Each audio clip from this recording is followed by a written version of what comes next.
Episode की शुरुआत में सोयोन और योनियो के एक दूसरे के बहुत करीब थे। सोयोन शर्माते हुए कह रहे थे, लगता है कि हमें वो सब बेड पर ही करना चाहिए। योनियो को सोयोन के लिप्स को टच करते हुए कहता है, ओके जैसे तुम्हारी मर्जी। एक्शन में ये लोग बेड पर थे। योनियो कह रहा था, तो अब हम कंटिन्यू कर सकते हैं ना। यह सोयोन तो सोच रही थी, क्या मैं सच में ये सब करना चाह रही हूँ, वो भी मेरी ही सिस्टर के बॉयफ्रेंड के साथ। क्या ये सच में ठीक है जो मैं कर रही हूँ। हम सोच रहे थे कि कैसे उन दोनों ने मिलकर उसे चीट किया है और उसका फियांसे कैसे उसी के पीठ पीछे उसकी बुराई कर रहा था। इवन कि उसके डैड ने भी उसका साथ देने से मना कर दिया और उसे शादी के लिए फोर्स किया। हम सोचते अब मेरे पास और कोई चॉइस ही नहीं बची है योनियो के साथ जुड़ने के अलावा। ऐसा सोचते हुए वो अपना हाथ योनियो के पास बढ़ाने लगती है। योनियो, चलो अब हम स्टार्ट करते हैं। तो लगता है कि इसने अपना माइंड बना लिया है। सोयोन तो उसे जल्दी करने के लिए कह रही थी, लेकिन योनियो को नोटिस करता है कि उसका हाथ कांप रहा है और वो सोचता है वो मुझे जल्दी के लिए कह रही है, लेकिन वो अभी भी कांप रही है। हाँ, ये सोचते हुए योनियो के मुंह पे एक अजीब सा स्माइल आ जाता है। योनियो को सोयोन के और करीब आकर कहता है, मिस सोयोन, आपके पास लास्ट चांस है, इसीलिए ठीक से सोच लीजिए, क्योंकि आप ही वो इंसान है जो ये सब चाहती थी मिस सोयोन। ऐसा कह के योनियो को सोयोन को किस करने लगता है, ऐसे टच करने लगता है। सोयोन तो एकदम हैरान हो चुकी थी। सर योनियो को तो सोयोन को अभी भी किस कर रहा था और सोयोन ब्लश करते हुए सोच रही थी, सच में मैंने सब कभी फील नहीं किया। सोयोन योन से क्यों रुकते हुए बोल रही थी, योन सियोक जरा रुको, हम सोयोन को देखते हैं जो अभी पूरी लाल हो चुकी थी और हाँप रही थी। फिर वो कहती है, योन सियोक, मुझे लगता है कि हम दोनों को ज़्यादा जल्दी आगे बढ़ रहे हैं। योन सियोक एकदम शांत हो जाता है और सोयोन के करीब जाते हुए कहता है, पता है मुझे किसी ने कहा था। सोयोन कहती है, किसने। योन सियोक कहता है, तुमने ही मुझे कहा था कि किसी ने तुम्हें कहा है कि तुम पद्धति से कोल्ड हो, तो वो कुछ ज़्यादा रॉन्ग भी नहीं है, क्या तुम एग्री नहीं करती सोयोन। सोयोन तो एकदम से हैरान हो जाती है। योनियो को नोटिस करता है कि सोयोन इस वक्त बहुत ही ज़्यादा लाल हो चुकी थी। योन से तो धीरे धीरे सोयोन के करीब भी जाने लगता है। यहाँ पर सोयोन कांपते हुए कह रही थी, हे आखिर तुम ये क्या कर रहे हो। योन से कहता है, ये तो तुम्हें अभी पता चल जाएगा सोयोन। ऐसा करके योन से सोयोन के साथ और ज़्यादा रोमांस करने लगता है। सोयोन सोच रही थी, मैंने ऐसा कभी भी फील नहीं किया, आखिर मैं क्या करूँ। मुझे ऐसा फील हो रहा है कि मेरी बॉडी पे एक्सप्लोर होने वाली है। हे योन सियोक, आप रुक जाओ प्लीज़। हम सोयोन को देखते हैं जो बहुत ही ज़्यादा लाल हो चुकी थी। योन सियोक सोयोन को पकड़ कर कहता है, क्या सच में तुम चाहती हो मैं यहाँ पर स्टॉप हो जाऊँ। सोयोन कुछ भी नहीं कह पा रही थी, जिसे देखकर तो योन सियोक स्माइली कर देता है और कहता है, सोयोन पता है ना, एक वकील कभी भी किसी के वर्ड पर उसकी साइड नहीं लेता, वो हमेशा एविडेंस पर बिलीव करते हैं। सोयोन सोचती है, ओ अच्छा, तो फिर ऐसी बात है, फिर मुझे भी ये मैन चाहिए। ऐसा करके सोयोन भी योन सियोक को अपने करीब कर लेती है। नेक्स्ट मॉर्निंग दिखाया जाता है जब पर सोयोन का भी आँख खुल जाता है। तभी उसे कल रात के बारे में याद आता है, जिसे सोचते वो अचानक से उठ जाती है। क्या वो ऑलरेडी चला गया है। तभी सामने से योनियो का आने लगता है जो सोयोन को जागते हुए देखकर कहता है, सोयोन तो तुम उठ गई हो। सोयोन कहते हैं, ओह हाँ मैं उठ गई हूँ, तो तुमने मुझे जगाया क्यों नहीं। योनियो कहता है, मैंने सोचा था कि मैं तुम्हें जगा दूँ, लेकिन मुझे लगा जब तक मैं तैयार होता हूँ तब तक तुम्हें थोड़ी देर और सोने देना बेटर होगा। सोयोन कहते हैं, ओह अच्छा, मुझे लगा कि मैंने तुम्हें लेट कर दिया है हमारे चेकआउट के लिए। नहीं ऐसा नहीं है, अभी भी बहुत टाइम बचा है और तुम इसे छोटा सा थैंक यू भी समझ सकती हो, जो मैंने तुम्हें कल कुछ ज़्यादा ही तकलीफ दे दिया। ये सुनकर तो सोयोन तो ब्लश करने लगती है। यहाँ पर योन सियोक कह रहा था, सोयोन वैसे भी बस 6 ही बजे, तुम चाहती तो और भी सो सकती हो। सोयोन कहती है, नहीं नहीं, जब मैं उठी गई हूँ तो मैं भी तैयार हो जाऊँगी, तो ठीक है जैसे तुम्हारी मर्जी। कमरे में एकदम शांत सा माहौल हो जाता है। सोयोन हिचकिचाते हुए कह रही थी, योनियोक, मुझे लगता है कि मैं पहले अपना कपड़ा चेंज करना पसंद करूँगी। योनियोक भी समझते हुए इसके लिए कपड़े लाने लगता है और फिर धीरे से उसके करीब जाकर उसे कपड़े दे देता है। यहाँ पर सोयोन तो अभी भी ब्लश कर रही थी। सोयोन, ये ले तुम्हारे कपड़े, तुम अपना टाइम ले सकते हो, मैं पहले बाहर जाता हूँ।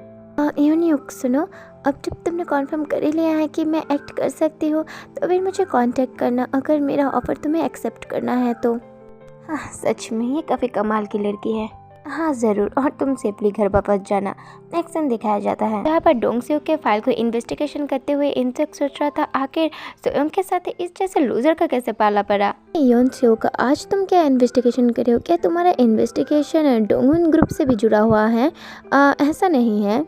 लड़का कहता है, तो फिर तुम आखिर ये सब क्यों कर रहे हो, तुम तो ऐसे इंसान नहीं हो जो बिना वजह कुछ करे। हाँ यार, मेरा ही दिमाग ख़राब है, एक वकील होकर मैं दूसरे वकील के बारे में क्यों ही बोल रहा हूँ। फिर यूनसू कहता है अच्छा शांत हो जाओ, मैं तुम्हें ड्रिंक करवाने ले जाऊंगा। वो लड़का कहता है अच्छा छोड़ो तुम्हारी बात और तुम्हारा काम तुम ही जानो। फिर वो लड़का सोचता है मुझे कोई आइडिया नहीं आखिर ये क्या कर रहा है, वो आखिर इस केस के लिए इतना ऑब्सेस्ड क्यों है। अगर वो गलत निकला तो उसे अपना जॉब खोना पड़ेगा। एक अकेला वकील 2 पॉलिटिशियन के बीच में, स्पेशली उसके साथ है जो कि प्रेसिडेंट कैंडिडेट है, भी उसे हेल्प नहीं करेगा और उसके पास कोई कनेक्शन नहीं है जो वो फिर से वापस आ पाएगा। हाँ वो कहते हैं आखिर तुम क्या सोच रहे हो। वो लड़का कहता है कुछ भी नहीं, मैं अभी यहाँ से जा रहा हूँ, तुम मेक श्योर करना कि अपना काम ठीक से करो। ओह अच्छा ठीक है, हाँ मैं अब यहाँ से चलता हूँ, अपना ध्यान रखना। तो क्या मैं सच में डोंगजोंग को इन्वेस्टिगेशन कर रहा हूँ उस वुमेन के लिए। फिर उनसे सेयोंग को याद करने लगता है और वो स्माइल करते कहता है सच में क्या ही इंटरेस्टिंग वुमेन है। नेक्स्ट सीन में स्वयं कह रहे थे क्या तुम एग्जीबिशन हॉल को रिविजिट करना चाहती हो, कि तुम कहना क्या चाहती हो, ये काम तो मिस जियोंगहुआ का है ना। वो लड़के कहते हैं मुझे पता है लेकिन उसने ही मिस यूसुल को कॉल कर लिया है, इसलिए मैं आपसे भी पूछ नहीं पाऊंगी क्योंकि उनके पास ज़्यादा पावर है। हाँ अच्छा ठीक है, मैं लंच के बाद मिस यूसुल से बात कर लूँगी, तुम अपने काम में वापस जा सकती हो। क्या सच में, आपका बहुत बहुत शुक्रिया, तो फिर मैं अब चलती हूँ। हम अपने कमर पे हाथ रखते हुए कल रात के बारे में ही सोच रही थी जिससे कि उसका कान भी लाल हो जाता। और वो कहती है सच में हमने सिर्फ एक एक्ट प्रूफ करने के लिए वो सब किया, उसे अपने आप को कन्फर्म करने के लिए इतना दूर तक जाने की क्या ही ज़रूरत थी। क्या मुझे मुझसे कॉल करना चाहिए, लेकिन ये बस कुछ ही दिन हुआ है जो हम वहाँ से आए हैं। नहीं मैं अपने आप को डेस्परेट नहीं दिखाना चाहती। तभी सोह्योंग के पास किसी का कॉल आता है जो कि उसे यूसुल यानी उसकी स्टेप मदर के पास जाने के लिए कह रहे थे। एक्शन में सोह्योंग उसकी स्टेप मॉम के सामने खड़ी हुई थी जो कहती है देखो सोह्योंग, मैं सीधे मुद्दे में आती हूँ। डोंगसियोंग ने कहा है कि वो कल ही हमारे घर में आने वाला है और उसने कहा है इस ईयर के लास्ट में वो तुमसे शादी करेगा। जो सुनकर तो सोह्योंग एकदम हैरान हो जाती है और कहती है लेकिन मदर मैंने सुना है कि डोंगसियोंग ने कोई मिस्टेक किया है राइट। स्टेप मॉम एकदम डार्क स्माइल देते हुए कहते सोह्योंग तुम अपनी मदर को देखती हुई बड़ी हुई हो तो तुम्हें तो समझना ही चाहिए कि मिस्टेक लाइफ में होती ही है, एक बिल्कुल वैसे ही जैसे कि तुम्हारी मदर के एक स्मॉल मिस्टेक की वजह से तुम हमारी फैमिली में आ टपकी। सोह्योंग तो एकदम शॉक हो जाते हैं, सोचते हैं क्या कहा मिस्टेक। फिर हमें बताया जाता है कुछ ही दिन पहले की बात है जब मेरी माँ गुजर गई, उन्होंने मुझे चेयरमैन जी के बारे में बताया था।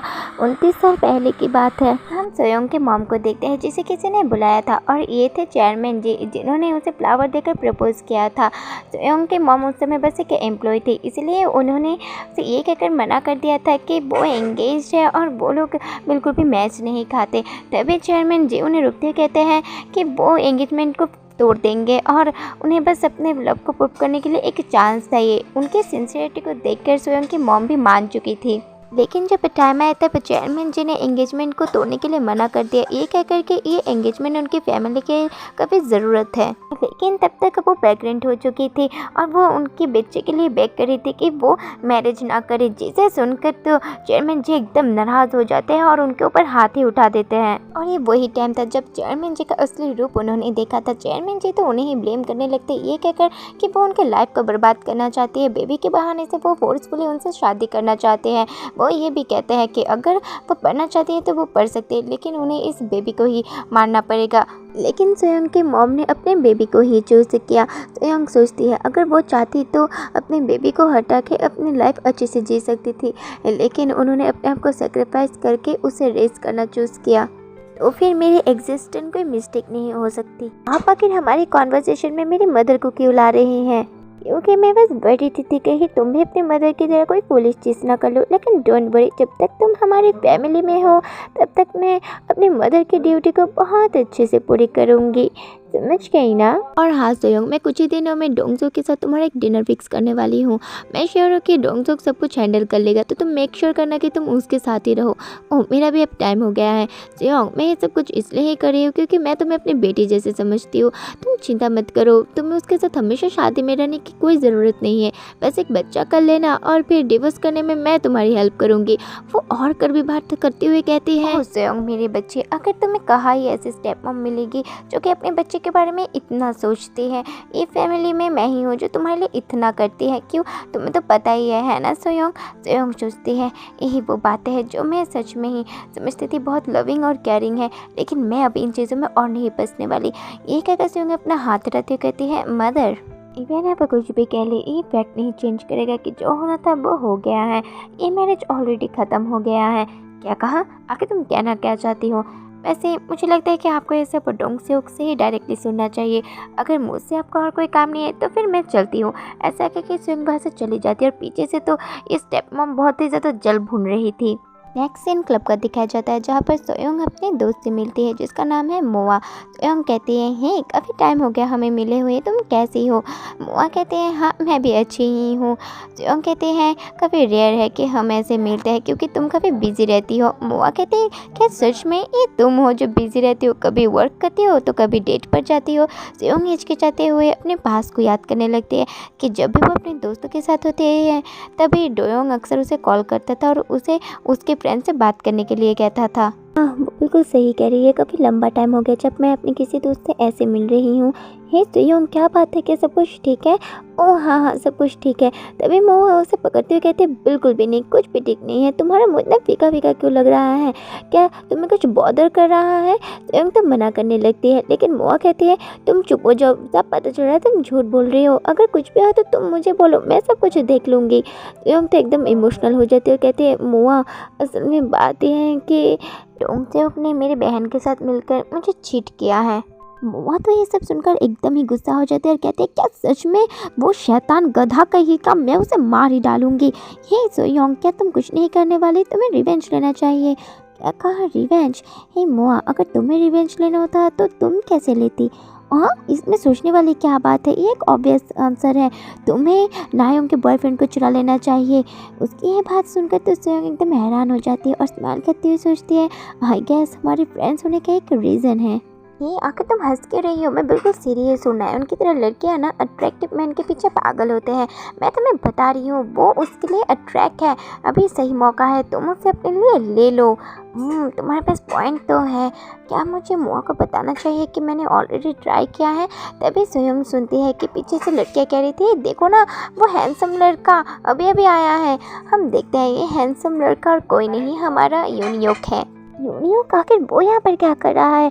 सोयोंग तो यूनियोक को देखकर चुप नहीं लगती है। उसके दोस्त कह रहे थे, हे सोयोंग देखो ना उस लड़के का फेस कितना अच्छा है, लेकिन ये इतना फैमिलियर क्यों लग रहा है? एनीवे वो काफ़ी ज़्यादा हैंडसम है। सोयोंग भी चुप चुप के यूनियोक को देखने लगती है। तभी वो देखती है कि एक लड़की आकर सोयोंग को अप्रोच करने लगती है।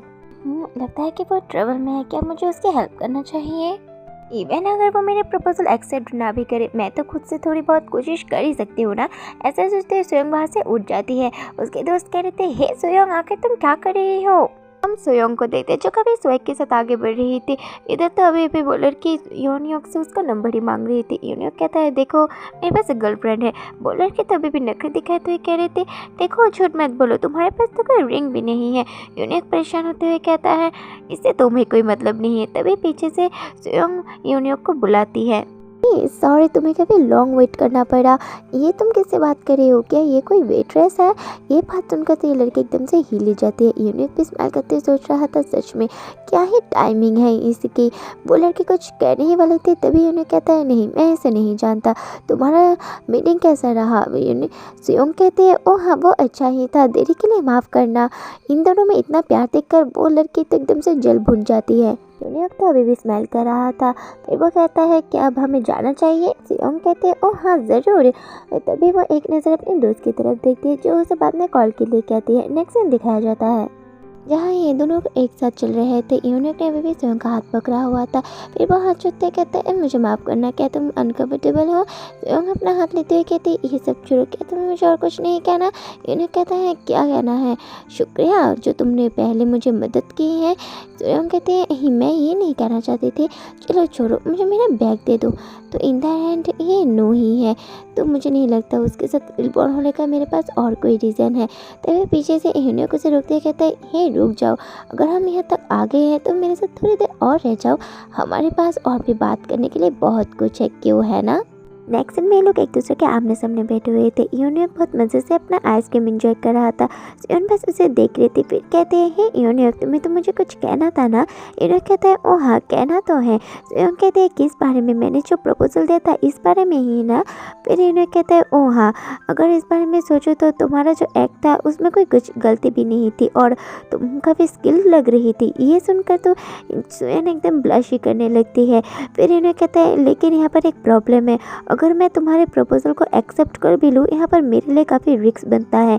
सोयोंग तो मायूस होकर सोचते हैं कि रिस्क, फिर वो कहते हैं यूनियो कौन से रिस्क है इसमें, क्या मनी या फिर चेयरमैन जी या फिर उनकी बेटी। फिर इन्हें कहता है देखो अगर मनी की बात करूँ तो ये मेरे पास इनफ मनी है और कनेक्शन की भी कोई कमी नहीं है।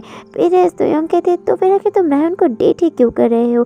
तभी यूनिक अपना असली बात कहता है, वो कहता है मैं इस इन्फॉर्मेशन की वजह से उसे डेट कर रहा हूँ।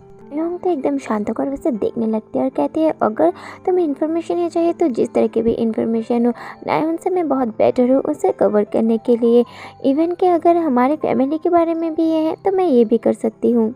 यूनिक सोचता है मुझे बस एक वर्ड कहने की ज़रूरत पड़ी, वो है इन्फॉर्मेशन, और उसे सब कुछ पता भी चल गया। लगता है कि उसकी फैमिली उसकी वैल्यू ही नहीं समझती।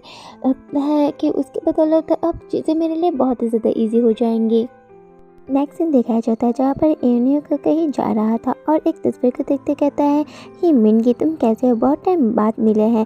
हमें एक पास का सीन दिखाया जाता है जहाँ पर यूनिक कभी इंजर्ड लग रहा था।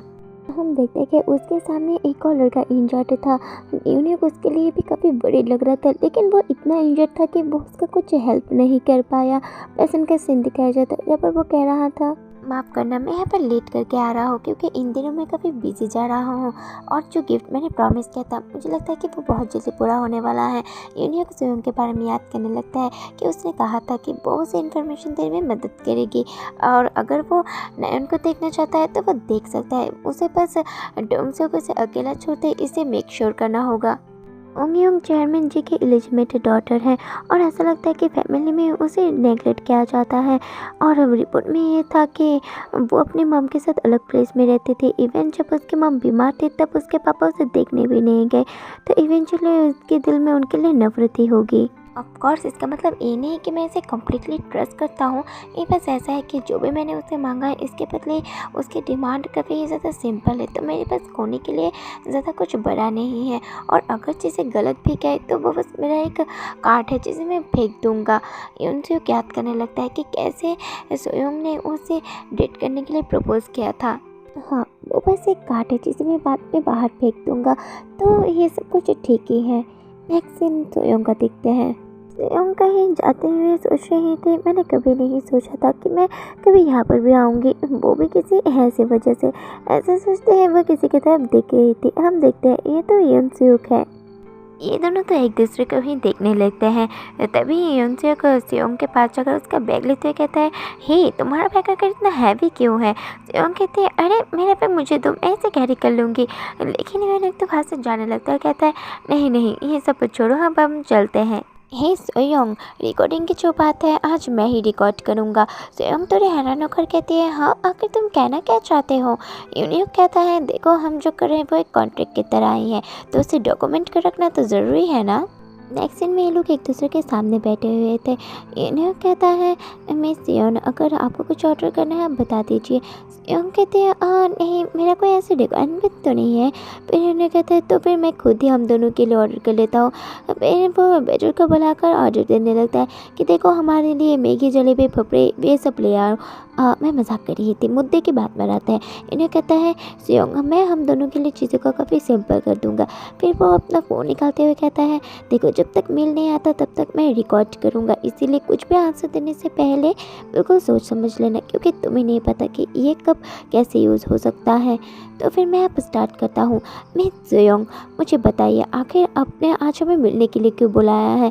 सोयोंग इस बात से थोड़ा हैरान होते कहते हाँ मिस्टर यूनिक ये आप ही हैं जिन्होंने मुझे आज यहाँ पर बुलाया है। यूनिक अपना रिकॉर्ड ऑफ करते हुए एक शार्प टोन में कहता है मैं फिर से क्वेश्चन रिपीट करता हूँ मिस सोयोंग आखिर आपने आज हमें मिलने के लिए क्यों बुलाया है। सोयोंग सोच रही थी कि सच में उसने जब कहा कि वो इसे बाद में यूज़ करेगा वो ये कहना चाहता है कि अगर चीज़ें सही नहीं गई तो वो मुझे एक्सपोज कर देगा। तो एपिसोड होता है पर ख़त्म। नेक्स्ट अपडेट के लिए चैनल को कीजिए सब्सक्राइब लाइक कमेंट ताकि मैं मोटिवेट होकर जल्द से जल्द अब तक एपिसोड पहुंचा पाऊँ। मिलते हैं नेक्स्ट एपिसोड पे, अच्छे से रहना खुश रहना बाय।